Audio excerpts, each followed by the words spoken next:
আসসালামু আলাইকুম। তারেক রহমানের পররাষ্ট্র বিষয়ক উপদেষ্টা হুমায়ুন কবির শেখ হাসিনাকে সন্ত্রাসী আখ্যায়িত করে বলেছেন, বাংলাদেশে তাদের আর ভবিষ্যৎ নেই। ইসরায়েল আর্মির হয়ে 50,000 বিদেশি সেনা অংশ নিয়েছে গাজা গণহত্যায়। পাকিস্তানে নির্মিত হবে তুরস্কের আলোচিত জেট পাওয়ার্ড ড্রোন বিমান কিজিলেলমা। পশ্চিম তীরের ভূমি নিবন্ধনের অনুমোদন ইসরায়েলের মন্ত্রিসভায়। বিডিভিউজ ইনফোটেইনমেন্টে স্বাগত জানাচ্ছি, আমি সুরভি দিবা। আজ জানাবো বাংলাদেশ, আন্তর্জাতিক ও প্রতিরক্ষা ও কূটনীতি সংক্রান্ত গুরুত্বপূর্ণ কিছু খবর। বিএনপির চেয়ারম্যান ও বাংলাদেশের হবু প্রধানমন্ত্রী তারেক রহমানের পররাষ্ট্র বিষয়ক উপদেষ্টা হুমায়ুন কবির পতিত মাফিয়া শাসক শেখ হাসিনাকে একজন সন্ত্রাসী হিসেবে আখ্যায়িত করেছেন। তিনি বলেছেন, বাংলাদেশের শেখ হাসিনা ও তার দল আওয়ামী লীগের আর কোনো ভবিষ্যৎ নেই। ভারতে আশ্রয় নেওয়া শেখ হাসিনা ও আওয়ামী লীগকে সংযত রাখার জন্য ভারতের মোদী সরকারের প্রতি আহ্বান জানিয়েছেন তিনি। ভূমিধস বিজয়ের দুদিন পর ভারতের বার্তা সংস্থা পিটিআইকে দেয়া এক সাক্ষাৎকারে তিনি বলেন, ভারতকে বাংলাদেশের পরিবর্তিত রাজনৈতিক বাস্তবতা স্বীকার করে নিতে হবে এবং শেখ হাসিনাকে আশ্রয় দিয়ে বাংলাদেশের অস্থিতিশীলতায় মদদ দেয়া বন্ধ করতে হবে। হুমায়ুন কবির বলেছেন, শেখ হাসিনা ভারতে বসে বাংলাদেশকে অস্থিতিশীল করার ক্ষেত্রে যা যা করবে তার দায়ভার নিতে হবে ভারতকে। এর আগে তিনি নয়াদিল্লিতে বাংলাদেশকে অস্থিতিশীল করার উস্কানি দিয়ে বক্তব্য দিয়েছেন।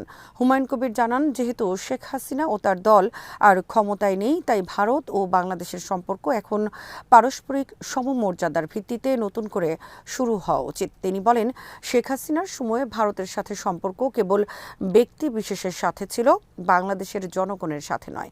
ভারতে বসে শেখ হাসিনার বাংলাদেশের বিরুদ্ধে দেয়া বক্তব্য বিষয়ে আইনি পদক্ষেপ নেওয়ারও ইঙ্গিত দেন হুমায়ুন কবির। অপর এক প্রশ্নের জবাবে তিনি বলেন, বাংলাদেশে হিন্দু ও অন্যান্য সংখ্যালঘু সম্প্রদায়ের নিরাপত্তা নিশ্চিত করা হবে। হুমায়ুন কবিরের এ বক্তব্যকে বাংলাদেশের সরকার গঠন করতে যাওয়া বিএনপির পক্ষ থেকে ভারতের প্রতি প্রথম বড় ধাক্কা হিসেবে আখ্যায়িত করা হয়েছে আন্তর্জাতিক বিভিন্ন গণমাধ্যমের প্রতিবেদনে। এর আগে জয়ী হওয়ার পরদিনই বিএনপির সিনিয়র নেতা সালাউদ্দিন আহমেদ সাংবাদিকদের বলেছেন, আমরা শেখ হাসিনাকে বাংলাদেশে ফেরত এনে বিচারের মুখোমুখি করার জন্য ভারতের কাছে আবেদন করব। গাজা ইসরায়েল আর্মির হয়ে যুদ্ধ করেছে যুক্তরাষ্ট্রসহ পশ্চিমা বিভিন্ন দেশের 50,000 সেনা। তারা অংশ নিয়েছে ফিলিস্তিনিদের বিরুদ্ধে গণহত্যায়। ইসরায়েলের বেসরকারি সংস্থা হাজলাচা প্রকাশিত প্রতিবেদনে বলা হয়েছে, ইসরায়েল আর্মিতে 50,000 সেনা রয়েছে, যাদের বিদেশি পাসপোর্ট রয়েছে। এদের অধিকাংশ সেনার যুক্তরাষ্ট্রের ও বাকিদের ইউরোপের বিভিন্ন দেশের পাসপোর্ট রয়েছে। ইসরায়েল আর্মির প্রকাশিত তথ্যে বলা হয়েছে, ইসরায়েল আর্মিতে 12,135 জন সেনা রয়েছে, যারা একই সাথে ইসরায়েল ও যুক্তরাষ্ট্রের পাসপোর্টধারী। এছাড়া 1,207 জন নাগরিক রয়েছে, যাদের একই সাথে যুক্তরাষ্ট্র ও ইসরায়েলের পাসপোর্ট থাকার পাশাপাশি অন্য আরও একটি দেশের পাসপোর্ট রয়েছে। অর্থাৎ এসব সেনাদের ইসরায়েল সহ মোট 3টি দেশের পাসপোর্ট রয়েছে।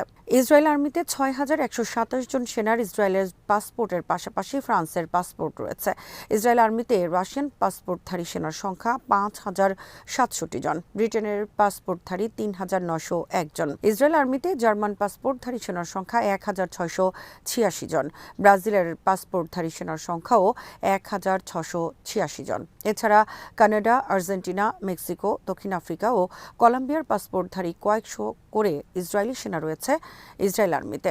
ইসরায়েল আর্মিতে নিয়মিত সেনার সংখ্যা 1,69,000, রিজার্ভ সেনার সংখ্যা প্রায় 5 লাখ। 2023 সালের 7 অক্টোবর থেকে যুদ্ধ ছড়িয়ে পড়ার পর ইসরায়েলে আর্মির হামলায় সরকারি হিসেবেই নিহত হয়েছে 72,000 ফিলিস্তিনি বেসামরিক মানুষ। এদিকে রোববার গাজা ইসরায়েল আর্মির হামলায় নিহত হয়েছে কমপক্ষে 11 জন ফিলিস্তিনি। 15 ফেব্রুয়ারি ইসরায়েলি মন্ত্রিসভা অধিকৃত পশ্চিম তীরের জমি নিবন্ধনের একটি বিতর্কিত পরিকল্পনা অনুমোদন করেছে। 1967 সালের যুদ্ধের পর এই প্রথম ইসরায়েল সেখানে আনুষ্ঠানিকভাবে ভূমি নিবন্ধন প্রক্রিয়া চালুর সিদ্ধান্ত নিয়েছে। যে সমস্ত জমির মালিকানা ফিলিস্তিনিরা প্রমাণ করতে পারবে না, সেগুলোকে রাষ্ট্রীয় সম্পদ হিসেবে নিবন্ধিত করা হবে।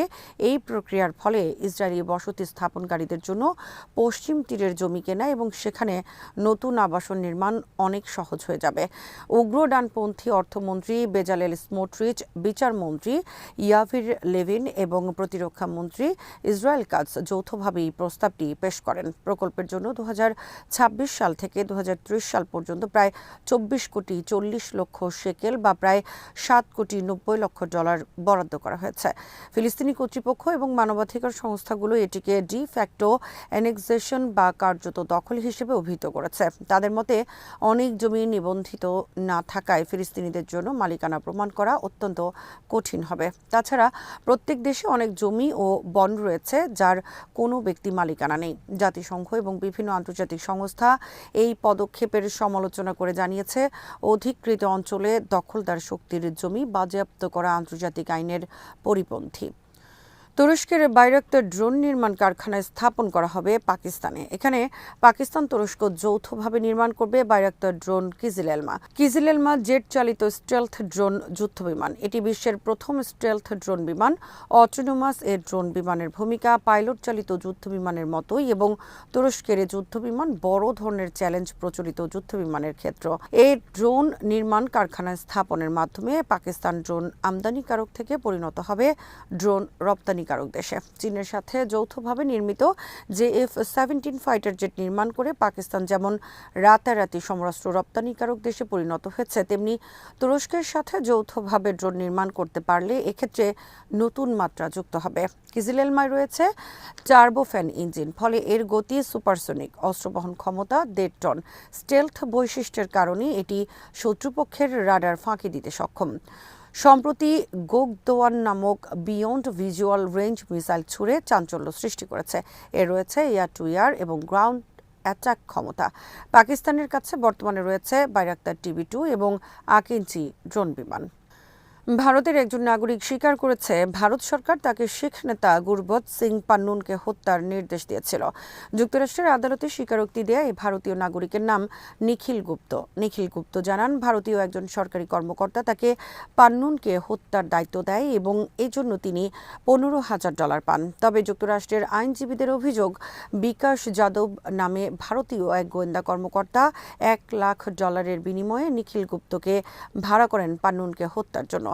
বিকাশ যাদবের বিরুদ্ধে রেড নোটিশ ও ইন্টারপোলে গ্রেফতারি পরোয়ানা জারি করেছে যুক্তরাষ্ট্র। Southern district of new York office শুক্রবার প্রকাশ করেছে এই তথ্য। গুরবৎ সিং পান্নুন শিখ ফর জাস্টিসের প্রতিষ্ঠাতা। যুক্তরাষ্ট্র প্রবাসী পান্নুন তার এ সংগঠনের মাধ্যমে ভারতের পাঞ্জাবে শিখদের জন্য একটি স্বাধীন খালিস্তান রাষ্ট্র প্রতিষ্ঠার চেষ্টা করে যাচ্ছেন। 2023 সালের জুন মাসে নিউ ইয়র্কে তাকে হত্যার লক্ষ্যে ষড়যন্ত্র করা হয়। তবে যুক্তরাষ্ট্র গোয়েন্দা সংস্থা এটি টের পেয়ে গেলে ভণ্ডুল হয়ে যায় ভারতের এই চেষ্টা। একই বছর 18 জুন কানাডায় ভারতের গোয়েন্দা সংস্থার লোকজন গুলি করে হত্যা করে শিখ নেতা হরদীপ সিং নিজ্জাকে। এ নিয়ে যুক্তরাষ্ট্র ও কানাডার সাথে ভারতের সম্পর্ক চরম অবনতি ঘটে। 2023 সালে নিখিল গুপ্তকে গ্রেফতার করে পুলিশ। পান্নুনকে হত্যার উদ্দেশ্যে ষড়যন্ত্র, অর্থগ্রহণ এবং হত্যা চেষ্টার মামলায় তার 40 বছর সাজা হতে পারে।